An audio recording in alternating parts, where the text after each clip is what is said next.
This is HSBC Global Viewpoint, your window into the thinking, trends and issues shaping global banking and markets. Join us as we hear from industry leaders and HSBC experts on the latest insights and opportunities for your business. A heads up to our listeners that this episode has been recorded remotely, therefore the sound quality may vary. Thank you for listening. This is the second part of our discussion on this topic. To listen to part one of our conversation, please click on the previous podcast in this feed. Welcome to In Conversation with Business Leaders in Asia, jointly organized by Deloitte Consulting and HSBC. Today's topic, supply chain resilience in consumer and retail. My name is Winfield Wong, representing HSBC, and I am the Regional Head of Business Development for Asia Pacific, Global Trade and Receivables Finance. I will be your moderator for this session. Joining me as facilitator is Mr. Boy Kester, a partner at Deloitte Consulting, Singapore. So Boy, over to you to introduce yourself. Yeah, thank you, Winfield. As you mentioned, my name is Boy Kester. I'm originally from the Netherlands, but based here in Singapore, looking after growth for our clients in the consumer industries, both organic but also inorganic growth. And in that vicinity, I also lead the regional M&A consulting team. And today I will be, apart from being your sidekick, Winfield, I will also be sharing a few industry insights from our recurring industry research, as well as typically what we're running into with our clients in the consumer industries space. So, thank you, Boy. And there is a strong link between consumer retail industry and the underlying economic performance of each country. That's why this industry is so closely watched by industrialists, economists, financial professionals, especially during this period, as we navigate through the demand side and supply side shocks caused by COVID-19. So we will spend some time on understanding how professionals see threats and opportunities in the mid to long term.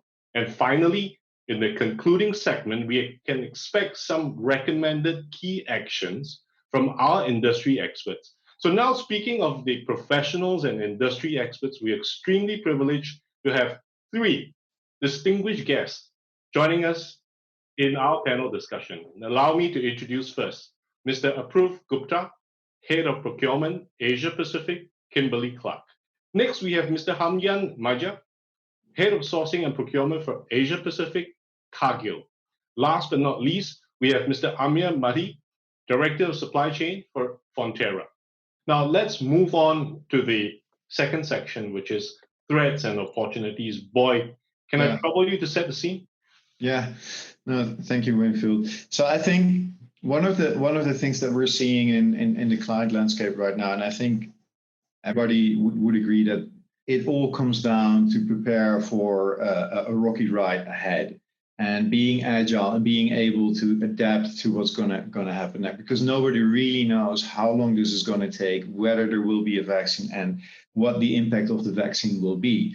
Actually, a lot of optimism for the future is that what I see across the board with all of my clients is that transformation mindset is phenomenal. And what normally would take 2 to 3 years to get through a process of internal alignment and acceptance and approvals, now all of a sudden happens in 2 to 3 weeks. And within 3 months, you basically have a complete task force set up to really drive to the changes. And Apurv mentioned before, for example, the leveraging AI and machine learning to look for the weak spots in the supply chain. And it's these kind of things that are all of a sudden becoming real. Leveraging technologies such as Microsoft Teams or Zoom, like the platform we're using right now, the adoption that we've seen in the last 6 months is amazing. And there's so many green shoots that you can actually build on. If I summarize what I've heard and what I think to see on a whole also with our clients are basically 3 domains that seem to be really where most attention would go. And I would start with, first and foremost, which is the people side, which is where we're in this together. And there's more and more this common consensus that partnerships, working the ecosystem, throughout your value chain, not even your supply chain, but your entire value chain, all the way down to your consumers. That's where you need to partner.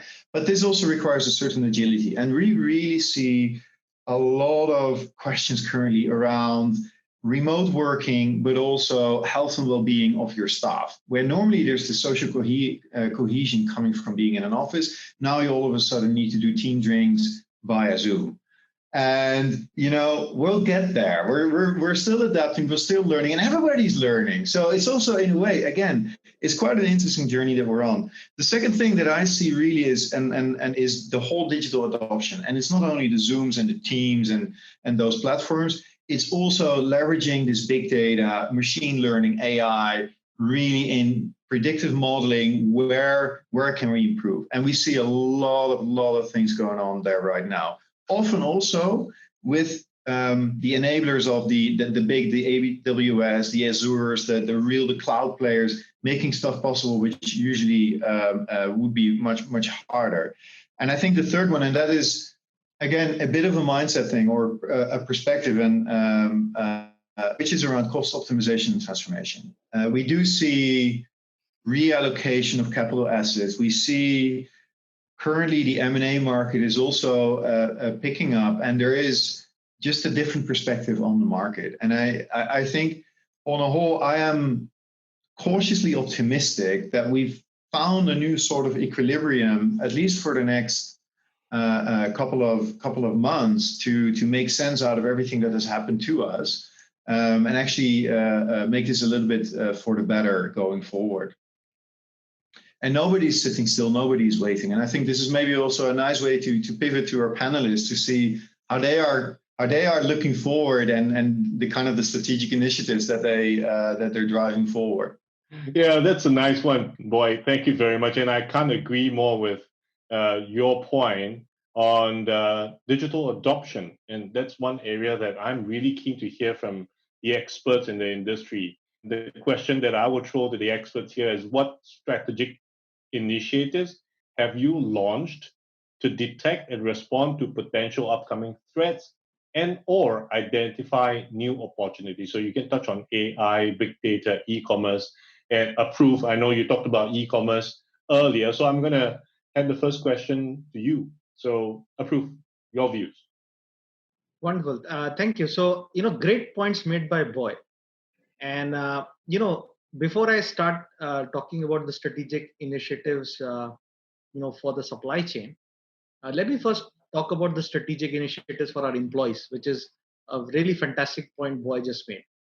So the strength of the company is, at the end of the day, the people and our teams who are actually working and really, in terms of great personal stressful times as well, they're still coming in and making sure that we continue to succeed. And we've launched a lot of employee assistance programs to help our employees through these times and to deal with these very unusual times of not being able to see their colleagues or not being able to attend things face to face and not being able to come together as groups. But how do they operate in a virtual world, making sure they've got the right tools and technologies available to them, and they've got the right counseling and support system, be it from our HR teams or our external partners, to help them work through this crisis and stay connected. And not just to them, but those programs are extended to their families as well. We've done a lot of work on digitization of our supply chain, and that is related to integration both with our suppliers as well as with the customers. We are looking at all the things like artificial intelligence and big data analytics, and what's actually come out is a new capability which is required in supply chain and specifically in procurement, which is the area which I lead, which is about data scientists. And the traditional role model of a procurement buyer was somebody who negotiates well and manages good relationship. Now there's a third capability which is becoming very, very important within the procurement team, and that's being able to analyze big pools of data, get meaningful insights out of that, and then translate them into actions which can drive our supply chain resilience and our continuity of supply assurance. We've done a lot of portfolio rationalization as well, and that relates to this huge swing towards e-commerce. So making sure we are producing the right SKUs, the right product formats, which our consumers want, and those ones which are more amenable or more suitable for the e-commerce channel. We've improved a lot on our planning processes and our ability to track and trace all our shipments and orders. And we've started to move a lot towards predictive analytics in addition to exception management. So these are some new kind of capabilities and roles which we are seeing emerge as a result of COVID-19. Very interesting. Very interesting capabilities that that you have actually set up as well. Now back to the question. It's the same question. What strategic initiatives have you launched in detect and respond to new threats or identify new opportunities? So if I can hear it from Hamyan from Cargill. Yes. So, digitalization is certainly key, but, what I struggle to see, and I think Boy is right. Everything is on steroids, and everything just got accelerated to the max. But I haven't really seen anything which is like super new. I mean, let's look at it. Zoom has been there for a long time. It's about the adoption, and it's about everything being on steroids. So what really intrigues me is not the what, but more the where. I mean, if you look at the GDP growth numbers around the world, which February when China was in the midst of the outbreak, I think the world was looking to grow from a GDP perspective by 6 billion. And if you would do, and that 6 billion is over 3 years, so from 2019 to 2022, if you would look at the same statistics from The Economist or from anybody, in July, actually, the world is gonna only grow by 1.7 billion and by 2 billion in China. So that means that the rest of the world is actually shrinking by 300 million. So what does that mean for your operating model? What does that mean for your strategic initiatives? And Boy mentioned M&A, he really quickly mentioned it, and this is not about M&A, but it really brings the question, where are you going to play? Are you gonna bet big on growth in China, or are you gonna bet on places where there's no growth, false growth, or shrinkage from an investment perspective? Very interesting points. I think Approve and Hamyan has raised very interesting points. So I think the challenge, Amir, is for you right now. Do you have other thoughts who might be the same or different? Happy to hear your views. Sure. I mean, it is, as you said, it's hard to follow these acts. Both of them have brought what are not only obvious but very real changes.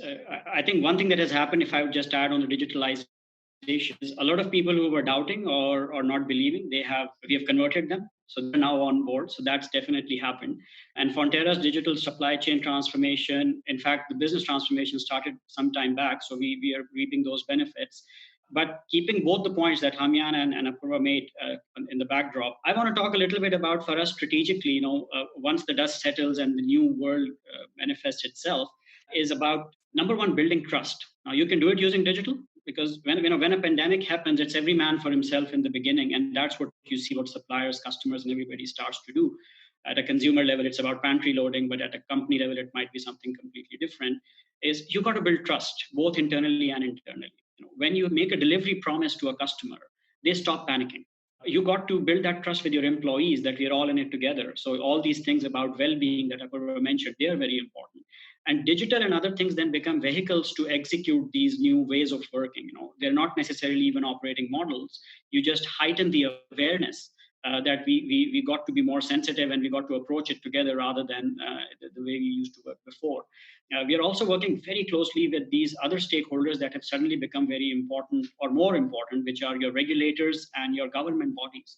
Because every country is not with open doors anymore. And if you're a multinational company and you have a global supply chain, you can no longer rely on what you created as 10 years, 15 years of efficiency. All of a sudden, market access is limited, exports are not allowed, factories have to support local markets first, et cetera, et cetera. So you got to take this opportunity to build those relationships where the same can then go across and deep, and you could be one of the players who enable that. So for me, I think strategically speaking, beyond the digitalizing operating models, this is very important in the way you work and how eventually your customers, your consumer trust you. Because at the very beginning we talked about trust and aware of what role these companies are playing. Are they in the game for some quick market share, or are they in the long run And that's, again, I bring back to Fonterra's purpose. It's great to bring it to life. It's called Good Together. And I think that's perhaps would be my 2 cents worth on the topic. Very interesting points. Boy, over to you. Would you like to make a few comments or thoughts to conclude? Yeah, so actually, I would like to go back to one of the things I said earlier and then build on what Harmjan was also saying, because we've been tested through this crisis and we are still around. We managed to make it work, and somehow, people working dogged hours from small apartments with kids and home-based learning, and it was very difficult for very many people, and for some of them, they're still in the middle of it. The interesting thing is, and everything on steroids, and Harmjan, that's exactly where I'm saying, in addition to your where, I would also like to add the how, because I'm 100% with you. Have we seen already the big new things? No, it's just massively adopted all of a sudden.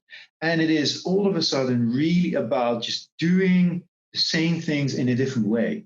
And that is driving ultimately towards this, what is going to come out in the mid to long term. The jury is out on that. And that's also why it's a massively intriguing time to be witnessing as a business leader. I think one of the core things that I've been hearing all along is that it's putting humans first. It's about human-centered transformation, about human-centered resilience. Because without that partnership, you're not gonna be able to tag along and stay around. In some of the future sessions, we will go into that. It's the mindset that goes from long term all of a sudden to immediate term, and being able to pivot between the two, which is one of the capabilities where you need to collaborate with your entire value chain. Well said, Boy. So in this last segment, I would like to do a one word, one advice session. So maybe I will first ask Harmjan, in one word, describe the outlook of supply chains in the near term, and one advice on what actions that business leaders and consumer industry should take immediately. Yeah, Winfield, it's almost impossible to go in one word, right? There's so many things happen. But if I had to pick one word, here I would pick dynamic, right? It is definitely going to be dynamic, whatever direction it's going to take. And then, if you ask me for one advice to other businesses or other business leaders, and I think it's been said a couple of times here already in this roundtable, is that relationships that are built with supply chain partners in times of crisis will not be forgotten when the crisis is over. That would be my advice, and I would really focus on that. I like the word relationship. So we're gonna try on the approve. One word, one advice. I know it's difficult. Over to you. Wonderful. So great advice from Harmjan, and completely agree with that. If I was to pick one word, I would pick agile. And the reason for that is that, in today's world, consumer trends and behaviors are changing so rapidly, and the world has become, there's a term which was used a few years ago, which was VUCA, volatile and be ready for disruption, etc. That's become a reality. And, the first 6 months of this year kind of proved it, like it was never proven before. So it's very important for the companies and supply chains to stay relevant to the consumers, stay relevant to the societies, and be completely flexible to adopt and adapt to the shifting trends. That's really essential for the survival of the business and survival of the company itself. So that's why I would say that is probably the biggest advice I would give to everyone. Thank you, approve. And Amir, finally over to you. One word, one advice, consumer industry. I think the word I would go with here is trust. And the reason I say that, in probably building on the previous two panelists' points, is one thing supply chain can do is to bring visibility and transparency right now. And if you can build trust, then it will become much easier to not only weather this crisis, but whatever lies at the end of it and ahead. So the one advice I would give, which is more operational, more on ground, is as a supply chain, whatever is not intellectual property or business confidential, make information available across the end-to-end supply chain. Make that decision making all the more easy, and people can count on each other. So we can reduce. This is also about getting a bit lean. We cannot afford to have heavy baggage anywhere on the P&L or balance sheets. So, and I think that goodwill can be built, that trust can be built through small actions. We talk, whether it's information sharing or collaborating. I think that will give us a lot of mileage in the long run. Thank you, Amir, and really excellent, very interesting dialogue. On behalf of HSBC and Deloitte, thank you for your insights. Thank you for your time, Amir, Hamdian, and Approve. Thank you for listening today. This has been HSBC Global Viewpoint, Banking and Markets. For more information about anything you heard in this podcast, or to learn about HSBC's global services and offerings, please visit gbm.hsbc.com.